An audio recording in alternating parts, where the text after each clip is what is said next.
ഇന്നത്തെ കാലത്ത് എല്ലാത്തിനും ടൂൾസ് അവൈലബിൾ ആണ്. എസ്പെഷ്യലി കോഡിങ്ങിന് ഒരുപാട് ടൂൾസ് അവൈലബിൾ ആണ്. ഒരുപാട് പ്രോഗ്രാമിംഗ് ലാംഗ്വേജസും ഫ്രെയിംവർക്സും ടൂൾസും ഒക്കെ ഉള്ളതുകൊണ്ട് ബിഗിനേഴ്സിന് ഇതിന് പരിചയമുള്ള ഡെവലപ്പേഴ്സിന് പോലും ചിലപ്പോൾ ഇത്തരത്തിലുള്ള ടൂൾസ് സെലക്ട് ചെയ്യുന്നത് ഓവർവെൽംഡ് ആയിട്ട് തോന്നാം. സ്വന്തം കോഡിംഗ് പൊട്ടൻഷ്യൽ അൺലോക്ക് ചെയ്യാൻ കണ്ടിന്യൂസ് പ്രാക്ടീസ് മാത്രവും ഡെഡിക്കേഷൻ മാത്രമല്ല ശരിയായ ടൂൾസ് ഉപയോഗിക്കുന്നതും കൂടിയാണ്. കോഡ് എഡിറ്റേഴ്സ് മുതൽ ഡീബഗ്ഗിംഗ് പ്ലാറ്റ്ഫോംസ് വരെ, ഓൺലൈൻ ലേണിംഗ് റിസോഴ്സസ് മുതൽ കൊളാബറേറ്റീവ് ഫ്രെയിംവർക്സ് വരെ, സ്ട്രാറ്റജിക് അപ്രോച്ചിന് നിങ്ങളുടെ കോഡിംഗ് ജേർണി ഭയങ്കര സ്റ്റാഗ്നൻ്റ് ആയത് മുതൽ ഭയങ്കര ഗ്രോത്ത് തരാൻ കഴിയുന്നതാണ്. ശരിയായ ടൂൾസും സ്ട്രാറ്റജീസും ഉപയോഗിക്കുന്ന എല്ലാ ലെവലിലുമുള്ള പ്രോഗ്രാമേഴ്സിനും അവരുടെ ലേണിംഗ് ഒപ്റ്റിമൈസ് ചെയ്യാനും വർക്ക് ഫ്ലോ സ്ട്രീം ലൈൻ ചെയ്യാനും 10 വർഷം മുമ്പ് അസാധ്യമായിരുന്ന രീതിയിൽ കോഡിംഗ് സ്കിൽസിനെ ഡെവലപ്പ് ചെയ്യാനും സാധിക്കും. ഇന്നത്തെ വീഡിയോയിൽ ഞാൻ അതിനെക്കുറിച്ചാണ് പറയാൻ വേണ്ടി പോകുന്നത്.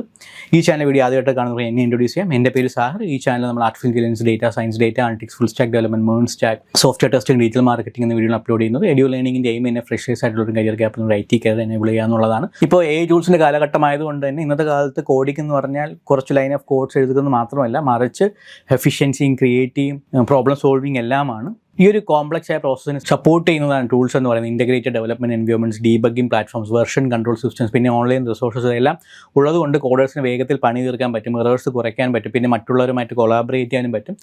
നമ്മളുടെ മനസ്സിലുള്ള ഐഡിയാസും എക്സിക്യൂഷൻ നമ്മൾ ഈ ഗ്യാപ്പ് ഈ ടൂൾസിന് ഒരു പരിധി വരെ ബ്രിഡ്ജ് ചെയ്യാൻ സാധിക്കും. ചുരുക്കി പറഞ്ഞാൽ നമ്മുടെ മനസ്സിലുള്ള തിയററ്റിക്കലായിട്ടുള്ള തോട്ട്സിനെ പ്രാക്ടിക്കൽ ആപ്ലിക്കേഷൻസ് ആയിട്ട് എളുപ്പത്തിൽ മാറ്റാൻ ഈ ടൂൾസുകൾ സഹായിക്കും.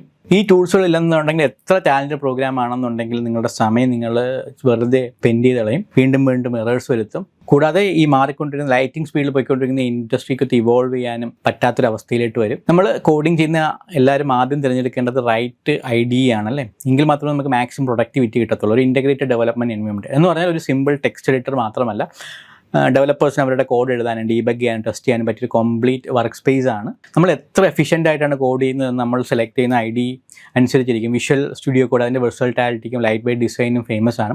ഇത് വെബ് ഡെവലപ്മെൻറ്റ്, പിന്നെ ജനറൽ പർപ്പസ് പ്രോഗ്രാമിംഗ് എന്നിവയ്ക്ക് ഐഡിയലാണ്. അതിൻ്റെ ലൈബ്രറി ഓഫ് എക്സ്റ്റൻഷൻ കോഡേഴ്സിന് അവരുടെ പ്രൊജക്ട് റിക്വയർമെൻറ്റ്സ് അനുസരിച്ചിട്ട് വർക്ക് സ്പേസ് കസ്റ്റമൈസ് ചെയ്യാനൊക്കെ സഹായിക്കുന്നതാണ്. എന്നാൽ ജെറ്റ് ബ്രെയിൻസ്, ഇൻ്റലിജെ തുടങ്ങിയ ആണെങ്കിൽ ജാവ ഡെവലപ്പേഴ്സിനുള്ള ഒരു പവർ ഹൗസ് ആണ്. ഇതിൽ intelligent code completion, powerful debugging, advanced refactoring tools ഒക്കെ ഉണ്ട്. പൈതൺ ഡെവലപ്പേഴ്സ് വേണ്ടിയുള്ള ഇൻ്റഗ്രേറ്റഡ് എക്സ്പീരിയൻസ് ആണ് നൽകുന്നത്. ഇതിൽ കോഡിംഗ്, ടെസ്റ്റിംഗ്, ഡേറ്റാബേസ് മാനേജ്മെൻറ്റ് എല്ലാം ഒരേ സീംലെസ് എക്സ്പീരിയൻസിൽ നമുക്ക് ചെയ്യാൻ പറ്റുന്നതാണ്. നിങ്ങളുടെ ലാംഗ്വേജിനും പ്രൊജക്ട് ടൈപ്പിനും അനുസരിച്ച് ID സെലക്ട് ചെയ്യുന്നത് വഴി നിങ്ങളുടെ പ്രൊഡക്ടിവിറ്റി നല്ലപോലെ കൂട്ടാനും കോഡിംഗ് വർക്ക് ഫ്ലോയിലെ അനാവശ്യ ഫ്രിക്ഷൻ കുറയ്ക്കാനും സാധിക്കും. ഇന്നത്തെ രണ്ടാമത്തതാണ് വെർച്വൽ കൺട്രോൾ സിസ്റ്റം. ഇന്നത്തെ സോഫ്റ്റ്വെയർ ഡെവലപ്മെൻറ്റിൽ പ്രധാനമായ ഒരു കാര്യമാണ് വെർഷൻ കൺട്രോൾ. ഗിറ്റ് പോലെയുള്ള ടൂൾസ് ഉപയോഗിച്ച് ഡെവലപ്പേഴ്സിന് അവർ ചെയ്യുന്ന മാറ്റങ്ങൾ ട്രാക്ക് ചെയ്യാനും എന്തെങ്കിലും തെറ്റുകൾ പറ്റിയാൽ പഴയതിലേക്ക് തിരിച്ചു പോകാനും പ്രൊജക്റ്റിൻ്റെ പല വെർഷൻസ് മാനേജ് ചെയ്യാനും സാധിക്കുന്നതാണ്. GitHub, GitLab പോലുള്ള സ്കില്ല് നിങ്ങൾക്ക് ഉണ്ടെങ്കിൽ നിങ്ങൾ കാപ്പബിലിറ്റീസ് ഒന്നുകൂടി കൂട്ടുന്നുണ്ട്. ക്ലൗഡ് ബേസ്ഡ് ആയിട്ട് റിപ്പോസിറ്ററീസ് വരും. ഇതിലൂടെ മറ്റുള്ളവരുടെ കൂടെ ചേർന്ന് വർക്ക് ചെയ്യാനും കോഡ് റിവ്യൂ ചെയ്യാനും പ്രൊജക്റ്റിന് പുരോഗതി ട്രാക്ക് ചെയ്യാനും ഒക്കെ സാധിക്കും. വെർഷൻ കൺട്രോൾ മനസ്സിലാക്കുക എന്നതൊരു അടിസ്ഥാന കഴിവായിട്ടെന്ന് മാറിയിട്ടുണ്ട്. ഇത് ഓപ്പൺ സോഴ്സിൽ കോൺട്രിബ്യൂട്ട് ചെയ്യാനും ടീം വർക്കിനും പ്രൊഫഷണലായി കോഡ് ചെയ്യാനുമുള്ള വഴികൾ തുറന്നു തരും. ഒന്നിലധികം ആളുകൾ ഒരേ സമയം വർക്ക് ചെയ്യുന്ന വലിയ പ്രൊജക്ട്സ് ആണെങ്കിൽ പോലും ഓർഗനൈസ്ഡായി മാനേജ് ചെയ്യാൻ ഇത്തരത്തിലുള്ള വെർഷൻ കൺട്രോൾ സിസ്റ്റംസ് നിങ്ങളെ സഹായിക്കുന്നതാണ്. സോ വെർഷൻ കൺട്രോൾ സിസ്റ്റത്തിനുള്ള നോളജ് നിങ്ങൾക്ക് മാൻഡേറ്ററി ആണ്. മൂന്നാമതായിട്ട് നമുക്ക് കോഡിങ്ങിൽ എക്സ്പെർട്ടീസ് വേണമെന്നുണ്ടെങ്കിൽ ഹാൻഡ്സ് ഓൺ എക്സ്പീരിയൻസ് വളരെ പ്രധാനമാണ് അല്ലേ. നമ്മുടെ സ്കിൽസ് കൂട്ടാൻ ഓൺലൈൻ കോഡിംഗ് പ്ലാറ്റ്ഫോംസ് നമ്മളെ സഹായിക്കും. ഇതിനായിട്ട് നിങ്ങൾക്ക് എഡ്യൂർ പോലുള്ള പ്ലാറ്റ്ഫോം സമീപിക്കാവുന്നതാണ്. അല്ലെങ്കിൽ നിങ്ങൾക്ക് സെൽഫ് ലേണിംഗ് കാപ്പബിലിറ്റി ഉണ്ടെന്ന് നിങ്ങൾക്ക് ഉഡമിയോ, കോഴ്സറയോ, ഉഡാസൈറ്റി പോലുള്ള പ്ലാറ്റ്ഫോംസ് ഒക്കെ നിങ്ങൾ നോക്കുന്നതാണ്. പിന്നെ ലോജിക്കൽ സ്കിൽസ് ബിൽഡ് ചെയ്യാൻ ലീഡ് കോഡും ഹാക്കർ റാങ്ക് പോലുള്ള പ്ലാറ്റ്ഫോംസിൽ ഒരുപാട് അൽഗോരിതം പ്രോബ്ലംസ് ആണ്. ഇത് പ്രോഗ്രാംസിൻ്റെ ലോജിക്കും എഫിഷ്യൻസിയും പ്രോബ്ലം സോൾവിംഗ് സ്കിൽസൊക്കെ നിങ്ങൾ അറിയാതെ തന്നെ ഓട്ടോമാറ്റിക്കലി ഇമ്പ്രൂവ് ചെയ്യാൻ സഹായിക്കും. കോഡ് വാർസ് നമ്മളുടെ ലേണിംഗ് എക്സ്പീരിയൻസ് ഗെയിം പോലെ കൊണ്ടുപോകാനും പതുക്കെ ഡിഫിക്കൽട്ടി കൂട്ടിയാൽ നമ്മുടെ കോൺഫിഡൻസും കാപ്പബിലിറ്റിയും വർദ്ധിപ്പിക്കും. ഫ്രീ കോഡ് ക്യാമ്പിലാണെങ്കിൽ web development, Python, data science തുടങ്ങി പലതിനും വേണ്ടിയുള്ള കിടിലം കരിക്കുലം തന്നെയുണ്ട്. ഈ പ്ലാറ്റ്ഫോം സ്ഥിരമായി ഉപയോഗിക്കുന്ന ടെക്നിക്കൽ സ്കിൽസ് കൂട്ടാൻ മാത്രമല്ല റിയൽ വേൾഡിലെ കോഡിംഗ് ചലഞ്ചസിനും ഇൻ്റർവ്യൂസിനും നമ്മൾ പ്രിപ്പയർ ചെയ്യാനും സഹായിക്കുന്നുണ്ട്. നമ്മളിതുവരെ പ്രോഗ്രാമിംഗ് ടൂൾസും വെർഷൻ കൺട്രോൾ സിസ്റ്റം, ലേണിംഗ് പ്ലാറ്റ്ഫോമിനെ കുറിച്ച് മനസ്സിലാക്കി. ഇനി നമുക്ക് കൊളാബറേറ്റീവ് ടൂൾസിനെ കുറിച്ച് മനസ്സിലാക്കാം. കാരണം സോഫ്റ്റ്വെയർ ഡെവലപ്മെൻറ്റ് ഇപ്പോൾ കൊളാബറേഷൻ ടൂൾസിന് വലിയ സ്ഥാനമുണ്ട്. പല സ്ഥലങ്ങളിൽ ഇരുന്ന് വർക്ക് ചെയ്യുന്ന ടീംസാണ് ഇപ്പം പലപ്പോഴും ഉള്ളത്. സ്ലാക്ക്, ഡിസ്കോഡ് പോലുള്ള പ്ലാറ്റ്ഫോംസ് അപ്പോൾ കമ്മ്യൂണിക്കേറ്റ് ചെയ്യാനും കമ്മ്യൂണിറ്റി സപ്പോർട്ട് കിട്ടാനും ഹെൽപ്പ് ചെയ്യുന്ന ചെയ്യാൻ, ഡെവലപ്പേഴ്സ് ഇപ്പോൾ പ്രശ്നങ്ങൾ ഡിസ്കസ് ചെയ്യാൻ, റിസോഴ്സ് ഷെയർ ചെയ്യാനും പ്രശ്നങ്ങൾ ഒറ്റക്കെട്ടായി സോൾവ് ചെയ്യാനും ഇതിലൂടെ സഹായിക്കുന്നുണ്ട്.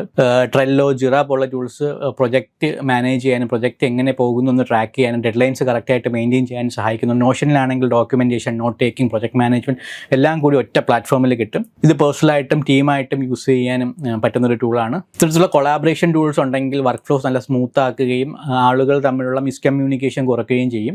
അഡ്മിനിസ്ട്രേഷൻ ടാസ്കിൽ പകരം കോറായിട്ടുള്ള കോഡിങ്ങിലും അത് റിലവൻ്റ് ആയിട്ടുള്ള കാര്യങ്ങളിലും ഫോക്കസ് ചെയ്യാൻ പറ്റുന്നതാണ്. അടുത്തതായിട്ട് ഡീബഗിങ് ആൻഡ് ടെസ്റ്റിംഗ് ടൂൾസ് ആണ്. എത്ര വലിയ സ്കില്ലുകളുടെ കോഡർ ആയാലും ബഗ്സ് എന്തായാലും വരും. തെറ്റുകൾ കണ്ടുപിടിക്കാനും സോഫ്റ്റ്വെയർ നമ്മൾ ഉദ്ദേശിച്ച പോലെ തന്നെയാണ് വർക്ക് ചെയ്യുന്നതെന്ന് ഉറപ്പുവരുത്താനും ഡീബഗിങ് ടെസ്റ്റിംഗ് ടൂൾസ് വളരെ പ്രധാനമാണ്. APIs ടെസ്റ്റ് ചെയ്യണമെങ്കിൽ നിർബന്ധമായിട്ട് പോസ്റ്റ്മാൻ അറിഞ്ഞിരിക്കണം. റിക്വസ്റ്റ് റെസ്പോൺസ് എന്നിവയുടെ സ്ട്രക്ചർ എങ്ങനെയാണെന്ന് ക്ലിയർ ആയിട്ട് മനസ്സിലാക്കാൻ ഇത് നിങ്ങളെ ഹെൽപ്പ് ചെയ്യും. സെലീനിയം വെബ് ആപ്ലിക്കേഷൻ ടെസ്റ്റ് ചെയ്യാൻ ഓട്ടോമേറ്റ് ചെയ്യാൻ സഹായിക്കുന്നു. അതുപോലെ PyTest, JUnit പോലുള്ള ഫ്രെയിംവർക്ക്സ്, യൂണിറ്റ് ടെസ്റ്റും ടെസ്റ്റ് ഡ്രിവൺ ഡെവലപ്മെൻറ്റും ഒക്കെ വളരെ സിമ്പിളാക്കും. ഈ ടൂൾസിനെ കുറിച്ച് നിങ്ങൾ കഴിവ് നേടാൻ കഴിഞ്ഞാൽ ഡെഫിനറ്റ്ലി നല്ല കരിയർ ഗ്രോത്തുള്ള പ്രൊഫഷണൽ ഗ്രേഡുള്ള കോഡ്സ് നിങ്ങൾക്ക് ഉണ്ടാക്കാൻ കഴിയുന്നതാണ്. നമുക്കിനി ഓട്ടോമേഷൻ ടൂൾസിലോട്ട് പോകാം. ഓട്ടോമേഷൻ ഇപ്പോൾ ഒരു ലക്ഷറി അല്ല, എഫിഷ്യൻസി മാക്സിമൈസ് ചെയ്യാൻ ഇപ്പോൾ അത്യാവശ്യമായി മാറിക്കൊണ്ടിരിക്കുന്നതാണ് ഓട്ടോമേഷൻ ടൂൾസ്. ഇപ്പോൾ സേപ്പിയർ, IFTTT പോലുള്ള ടൂൾസ് എന്ത് ചെയ്യുന്നു എന്ന് വെച്ചാൽ പലതരം ആപ്ലിക്കേഷനിലുള്ള റിപ്പീറ്റീവ് ആയിട്ടുള്ള പണികൾ ഓട്ടോമേറ്റ് ചെയ്യും. അതുവഴി നമുക്ക് ഒരുപാട് വാല്യുബിൾ ടൈം സേവ് ചെയ്യാൻ പറ്റും. പിന്നെ പ്രെറ്റിയർ, ESLint പോലത്തെ കോഡ് സ്റ്റൈൽ എൻഫോഴ്സ്മെൻറ്റ് ടൂൾസും ഉണ്ട്. ഇത് കോഡിൻ്റെ ഫോർമാറ്റിംഗ് ഒക്കെ കറക്റ്റാക്കി മെയിൻറ്റെയിൻ ചെയ്യാൻ, സിൻറ്റാക്സ് എറേഴ്സ് ഓട്ടോമാറ്റിക്കലി കണ്ടുപിടിക്കാനും സഹായിക്കും. ഡോക്കറിൻ്റെ ഗുണം എന്താണെന്ന് വെച്ച് കഴിഞ്ഞാൽ അത് ഡെവലപ്മെൻറ്റ് എൻവയോൺമെൻറ്റ് എല്ലാം ഒരേപോലെ ആക്കിത്തരും. അപ്പോൾ സെറ്റപ്പും ഇഷ്യൂസും ഡിപ്ലോയ്മെൻറ്റ് ഹെഡേക്കും കുറഞ്ഞു കിട്ടും. അപ്പോൾ ഈ ഓട്ടോമേഷൻ നമ്മൾ കൂടുതൽ യൂസ് ചെയ്യുമ്പോൾ ഡെവലപ്പേഴ്സിന് ഈ റിപ്പീറ്റീവ് പണികൾ ഫോക്കസ് ചെയ്യാതെ ക്രിയേറ്റീവ് പ്രോബ്ലംസിൽ മാത്രം ഫോക്കസ് ചെയ്യാൻ പറ്റിയത് പ്രൊഡക്ടിവിറ്റി വളരെയധികം കൂട്ടും. കൂടാതെ പുതിയ കാര്യങ്ങൾ കണ്ടുപിടിക്കുക, ഇന്നോവേറ്റ് ചെയ്യാനായിട്ട് മെൻ്റൽ ബാൻഡ് വിഡ്ത്ത് കിട്ടുകയും ചെയ്യും. സോ നമ്മൾ ഇതുവരെ ഡിഫറെൻറ്റ് ടൂൾസിനെ കുറിച്ച് പഠിച്ചായിരുന്നു. നമ്മൾ പ്രോഗ്രാമിങ്ങിൻ്റെ ഐഡിയ കുറിച്ച് മുതൽ ഓട്ടോമേഷൻ ടൂൾസിനെ കുറിച്ച് വരെ മനസ്സിലാക്കി. കറക്റ്റ് ടൂള് ഉണ്ടായിട്ട് മാത്രം കാര്യമില്ല, അത് എങ്ങനെ യൂസ് ചെയ്യുന്നു എന്നതിലാണ് കാര്യമിരിക്കുന്നത്. സ്ട്രക്ചേർഡ് അപ്രോച്ച് വേണം. എന്ന് വെച്ചാൽ ഒരു സമയത്ത് ഒരു ടൂളിൽ ഫോക്കസ് ചെയ്യുക, അത് നല്ലപോലെ പ്രാക്ടീസ് ചെയ്യുക, പിന്നെ പ്രൊജക്ട്സ് ചെയ്ത് ആ സ്കിൽസ് യൂസ് ചെയ്ത് പഠിക്കുക. ഓപ്പൺ സോഴ്സ് പ്രൊജക്ട്സിൽ കോൺട്രിബ്യൂട്ട് ചെയ്യുന്നതും അല്ലാതെ പേഴ്സണൽ പ്രൊജക്ട്സ് ചെയ്യുന്നതും ഒക്കെ നമ്മുടെ നോളജ് കൂട്ടാൻ സഹായിക്കും. അതുപോലെ കൂട്ടുകാരും അവരുടെ മെൻറ്റേഴ്സും ഒക്കെ ആയിട്ട് ഫീഡ്ബാക്ക് ചോദിക്കുന്നത് നമ്മുടെ ലേണിംഗ് സ്പീഡ്. ഈ ഫീൽഡ് പെട്ടെന്ന് മാറിക്കൊണ്ടിരിക്കുന്നതുകൊണ്ട് തന്നെ ലേറ്റസ്റ്റ് ഡെവലപ്മെൻറ്റിനെ കുറിച്ച് അപ്ഡേറ്റഡ് ആയിട്ട് ഇരുന്നാൽ മാത്രമേ നമ്മുടെ സ്കില്ലിന് വിലയുണ്ടാകത്തുള്ളൂ. അപ്പോൾ ഡിസിപ്ലിനും നല്ല പ്രാക്ടീസും ടൂൾസ് കറക്റ്റായി യൂസ് ചെയ്യാനുള്ള കഴിവുണ്ടെങ്കിൽ നമുക്ക് ഒരിക്കലും കരിയറിൽ ഒരു പ്രശ്നവും വരത്തില്ല. സോ ഇങ്ങനെ മെൻറ്റർ സപ്പോർട്ടോടുകൂടി പിയേഴ്സ് ലേണിംഗോട് നിങ്ങൾ പഠിക്കണമെങ്കിൽ NDU ലേണിംഗ് കണക്ട് ചെയ്യും. You can connect with us at 9746211123. കോഡിങ്ങിൽ മാസ്റ്റർ ആകണമെങ്കിൽ തിയറിയും പ്രാക്ടീസും ഒരുമിച്ച് കൊണ്ട് പോയേ പറ്റും. ചെറിയ പ്രൊജക്ട്സ് ചെയ്യുക, ഓപ്പൺ സോഴ്സ് റിപ്പോസിൽ കോൺട്രിബ്യൂട്ട് ചെയ്യുക, അല്ലെങ്കിൽ പുതിയ ഫ്രെയിംവർക്ക്സ് എക്സ്പെരിമെൻറ്റ് ചെയ്യുക. ഇതൊക്കെ ലേണിംഗ് റെയിൻഫോഴ്സ് ചെയ്യാനും നമ്മുടെ ക്രിയേറ്റിവിറ്റി കൂട്ടാനും സഹായിക്കും. റിയൽ വേൾഡ് ആപ്ലിക്കേഷൻ ചെയ്യുമ്പോഴാണ് കാര്യങ്ങൾക്കൊരു കോൺടെക്സ്റ്റ് കിട്ടും. നമുക്ക് എന്താണ് ചെയ്യേണ്ടതെന്നും നമുക്ക് ആബ്സ്ട്രാക്റ്റ് ആയ കോൺസെപ്റ്റൊക്കെ എങ്ങനെ ടാഞ്ചിബിൾ ആക്കാനും ഒക്കെ മനസ്സിലാക്കാൻ പറ്റും. നമുക്കൊരു സാറ്റിസ്ഫാക്ഷൻ കിട്ടും, നമുക്കൊരു കോൺഫിഡൻസ് കിട്ടുന്നു. അങ്ങനെ ഉണ്ടെങ്കിൽ മാത്രമേ നിങ്ങൾക്ക് ഇൻ്റർവ്യൂ ക്രാക്ക് ചെയ്യാൻ പറ്റത്തുള്ളൂ. പിന്നെ ടെക്സ്റ്റ് ബുക്സിലും ട്യൂട്ടോറിയൽസിലും ഒക്കെ സിമുലേറ്റ് ചെയ്യാൻ പറ്റുന്ന പല ചലഞ്ചസ് വരും. അത് സോൾവ് ചെയ്യാൻ പഠിക്കുന്നത് അതിലൂടെ നമുക്ക് നമ്മളറിയാതെ തന്നെ ഇൻഡസ്ട്രി റിലവൻറ്റ് സ്കിൽസ് വന്നുകൊണ്ടിരിക്കുകയാണ്. സോ അതൊക്കെ മനസ്സിലാക്കിക്കൊണ്ട് NDU ലേണിംഗിൻ്റെ പ്രോഗ്രാംസ് എല്ലാം പ്രൊജക്ട് ബേസ്ഡ് ലേണിംഗ്സ് ആക്കിയിട്ടുണ്ട്. എല്ലാ പ്രോഗ്രാംസിലും മിനിമം ഒരു 15-20 പ്രൊജക്ട്സ് ഉൾക്കൊള്ളിച്ചിട്ടുണ്ടാണ് പ്രോഗ്രാം ഡിസൈൻ ചെയ്തിരിക്കുന്നത്. നിങ്ങളുടെ കോഡിംഗ് പൊട്ടൻഷ്യൽ അല്ലെങ്കിൽ നിങ്ങളൊരു കോഡർ ആകുക എന്നുള്ളത് എല്ലാ ലാംഗ്വേജും ടൂൾസും മെമ്മറൈസ് ചെയ്യുന്നതിലല്ല, മറിച്ച് സ്ട്രാറ്റജിക് ചോയ്സസ് എടുക്കുന്നതിലും കൺസിസ്റ്റൻ്റ്ലി പ്രാക്ടീസ് ചെയ്യുന്നതിലും ശരിയായ റിസോഴ്സസ് ലിവറേജ് ചെയ്യുന്നതിലുമാണ് IDEs, version control, coding platforms, collaboration tools, debugging frameworks, automation എന്നിവ നിങ്ങളുടെ വർക്ക് ഫ്ലോയിൽ ഇൻറ്റഗ്രേറ്റ് ചെയ്യുന്നത് നിങ്ങൾക്ക് ലേണിംഗ് ആക്സിലറേറ്റ് ചെയ്യാനും എഫിഷ്യൻസി എൻഹാൻസ് ചെയ്യാൻ നല്ല robust professional grade code develop ചെയ്യാനും സാധിക്കും. ഒരു കോഡിംഗ് എന്ന് പറയുന്നത് ജേണിയാണ്, അല്ലാതെ ഒരു ഡെസ്റ്റിനേഷൻ അല്ല.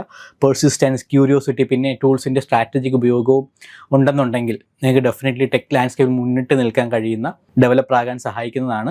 ഞാൻ ഇന്ന് പറഞ്ഞ കോഡിംഗ് ടൂൾസിനെ കുറിച്ച് മനസ്സിലാക്കാൻ പഠിക്കുന്നല്ലോ, അതിനെക്കുറിച്ച് ഇൻഡെപ്തായിട്ട് പഠിക്കുന്നല്ലോ, ഇന്നത്തെ ചലഞ്ചസ് മീറ്റ് ചെയ്യാൻ മാത്രമല്ല നാളത്തെ ടെക് വേൾഡിൽ ഇന്നോവേറ്റ് ചെയ്യാൻ, ലീഡ് ചെയ്യാൻ, സ്വയം പൊസിഷനിങ് ചെയ്യാൻ കൂടിയാണ് നിങ്ങൾ പഠിക്കുന്നത്. പ്രൊക്രാസ്റ്റിനേറ്റ് ചെയ്യാതെ, മടി കാണിക്കാതെ ഇപ്പം തന്നെ ഇതിനെക്കുറിച്ച് പഠിക്കാൻ വേണ്ടി ശ്രമിക്കുക, എക്സ്പെരിമെൻറ്റ് ചെയ്യുക, ക്രിയേറ്റ് ചെയ്യുക. നിങ്ങളുടെ ഫ്യൂച്ചർ സെൽഫ് ഡെഫിനറ്റ്ലി നിങ്ങൾക്ക് അതിന് വേണ്ടി നിങ്ങളോട് അതിന് താങ്ക്സ് പറയും. നേരത്തെ പറഞ്ഞ കോഡിംഗ് ടൂൾസ് നിങ്ങളുടെ എഫിഷ്യൻസി കൂട്ടാനും ലേണിംഗ് കർവ് വളരെ ചെറുതാക്കാനും വേണ്ടി നിങ്ങൾ യൂസ് ചെയ്യുക. ഈ വീഡിയോ വളരെ ഹെൽപ്ഫുൾ ആയെന്ന് വിശ്വസിക്കുന്നു.